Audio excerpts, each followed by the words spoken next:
that was for a linear equation. Let's look at a quadratic.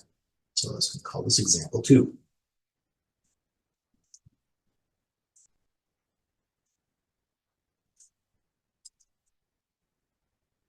Okay. Given this function g of x equals 2x squared plus 3. Find the average rate of change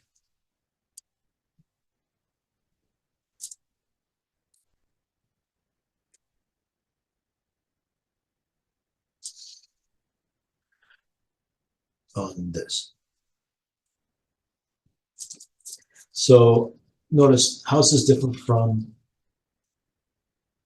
I guess I'm going to put here on the interval, because otherwise you can't tell. It's sort of implied, let's make it explicit instead.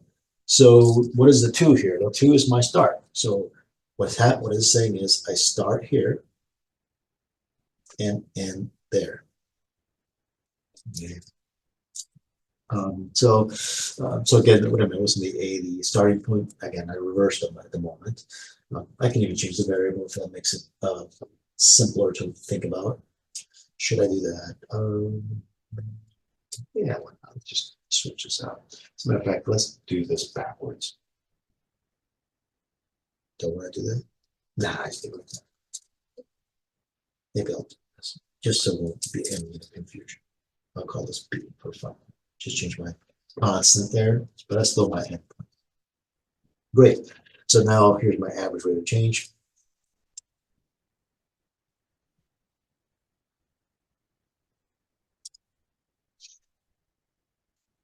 And this time I'm going to use this particular one. Okay, where's my ending? B. Where's my start? 2. So put these 2 values. Again, the way, if you go back, that's the way you're going to snap. This one is your ending, this is your beginning. Does it matter? No, as long as everything's connected. But just to be consistent, I'm going to do that. Okay, great. So now I have that in position, and I'm going to come over here and start looking. So what I'm looking for is replacing. So I'm going to go, okay, parentheses for where all the variables are located.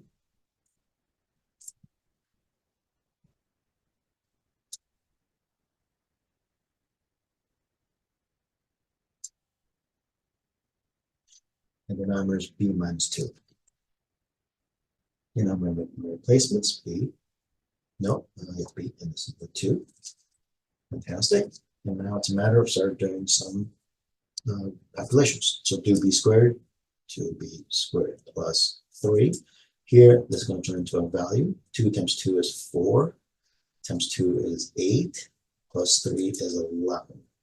So we have 11 here, b minus 2. Then I'm going to continue to simplify. So the question is now, your question is, when do I stop? You stop when you cannot simplify. So I guess you should, find the average rate of change and simplify. Give the instructions. So I'm going to come over here. 3 minus 11 is negative 8, right? Yes. Am I done now? No, I can still factor it through.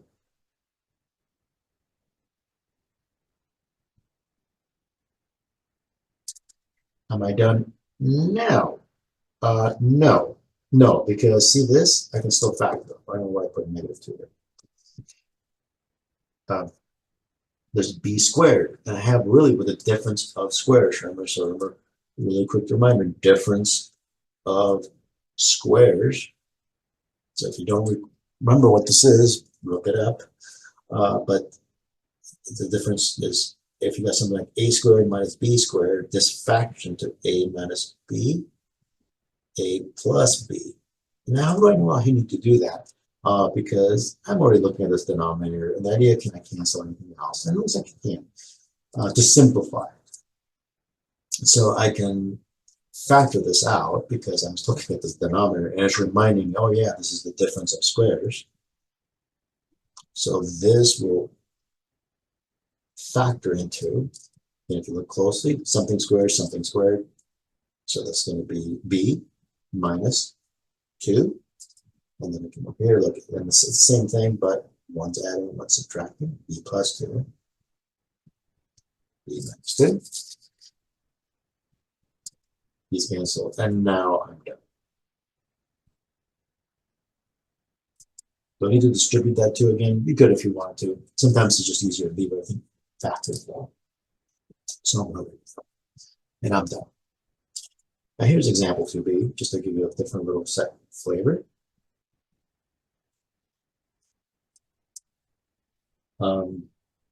Given the same formula, but I'm going to do something else with it. Given g of x equals 2x squared plus 3.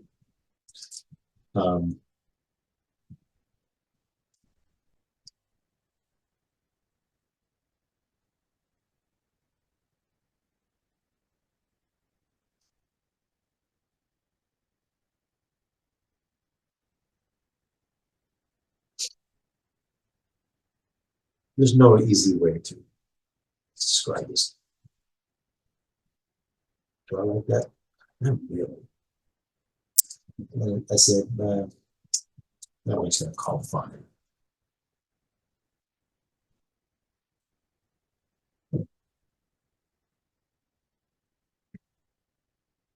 Okay. So again, I just look up the difference quotient, which the way it's stated is this way. But because I'm using g, I'm just to make things match nicely. I'm also going to just replace the g, the f with a g, and the h stays remains here. So now again, what I want to do is little big old parentheses. Again, here what I'm subtracting is 2 terms, so I need to put parentheses here and drop.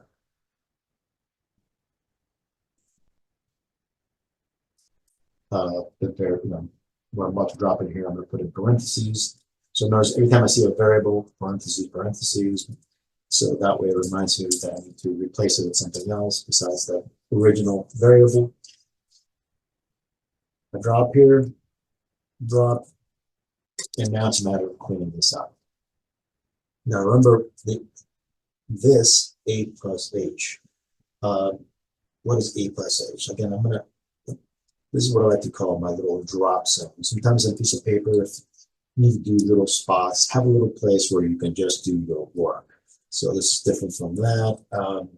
What is a plus h squared turn into? Well, remember, this is a plus h, a plus h. So don't get confused with this, which if you had something like in this form, yes, indeed, this is going to be a squared plus h squared. Sorry, plus times h squared. That was very simple. But what people get incorrect is they look at this and then incorrectly assume that this is e squared plus h squared. This is not correct. Right? Now, it would be nice if it turned into that, but it's not. But people are thinking of this one right here, this expression. But here's multiplication. That's what it can be done. But here I'm adding. So really what this represents is the following. And then when I actually multiply, I get something different. And this is the result of multiply. Remember, this h squared plus h squared is a result of a h, I'm writing it out and then multiply, which gets me this. When I write this out, I'm going to get something entirely different. Right? So just to speed this up, a squared plus a h plus a h plus h squared. I'm assuming you can distribute. So a squared plus 2ah plus h squared. And if you don't, obviously get some help. I'll be glad to help. But that's what it turns into. So now when I look at this, I'm going to go 2, and then when I square it, that's what I get. Parentheses, because I still need to distribute the 2. So I'm going to write all that beautiful stuff down, plus 3. And here I'm going to start cleaning up a little bit if I can. 2h squared. Then subtract also the 3. All over. And don't forget the bottom. People start cleaning up because just keep looking over the right thing. Even if you're not changing this, you need to continue changing it. Okay, so all points will be deducted if also you write and you forget one of these steps. Not much, but still. I want you to follow. Everything has to follow. You can't omit things because you're not currently working on it. Distribute.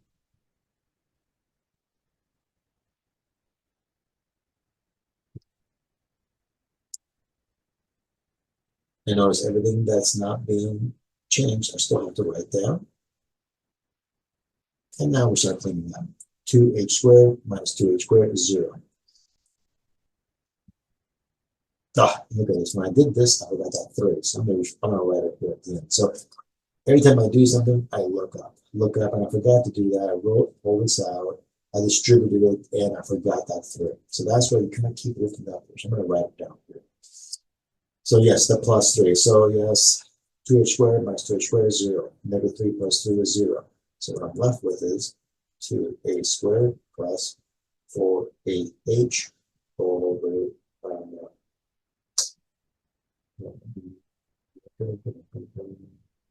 h. Is that correct? Something is not right. Get to it.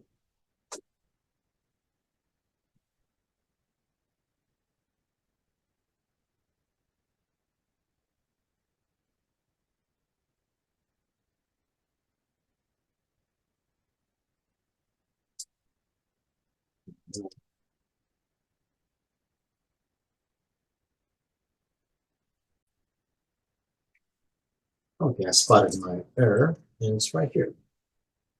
I mentioned that the A is the starting point, but I copied down this formula incorrectly. So it should have been an A here. Now, how do I know this? Or what could take me off? We're not done with this type of problem until the H is gone, or the H is not longer sitting all by itself like it is right here. I need to get rid of that H. That's how I know. But I couldn't get rid of it. So something went wrong and really,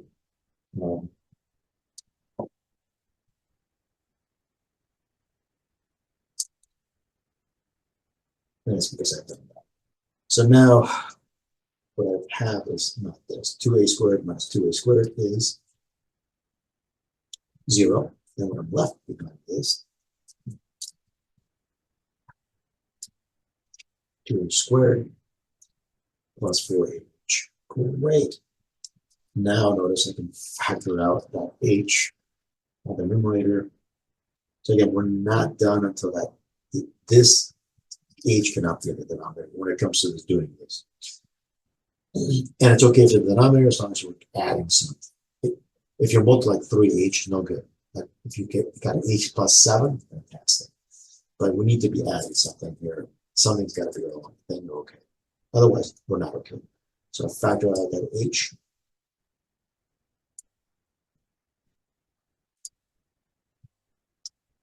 These cancel. And I'm burning a room. So what's left? It's what you see right here. Okay, that's what's left here.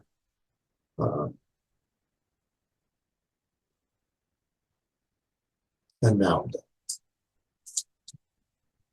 So what is this? What does this different quotient do for me? What is it giving? It's giving you a general equation to find the slope between 2 points on this parabola. That's what it's doing. So if I wanted to know, hey, for example, here's the picture of the parabola, 0 and 4.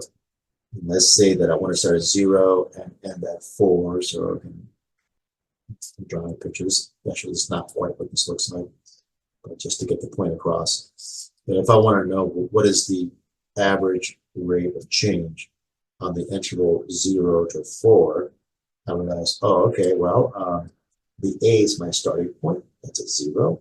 And then how much should I move by? Well, I move from 0, 4 units. So then the H becomes a 4, and that gives you the slope of the line for that interval. Let's say that I wanted the immersion rate of change from 4 to 10. Then again, my starting point, the A is a 4, and the H in this case is the difference. How much did I move from 4 to 10? That becomes a 6. So replacing those two numbers here gives you the average rate of change for that interval. And that's what this does. It gives you, so this what it gives you is ability to find the slope.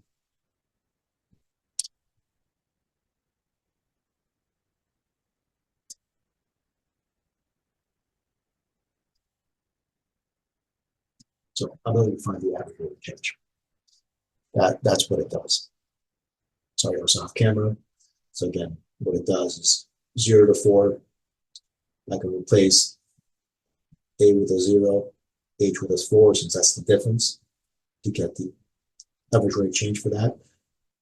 If I go from 4 to 10, my starting point is 4, my ending point now is 10, but that's a difference of 6. So H is just how far we moved from that starting position. That's why it says A, and how much did I move from A.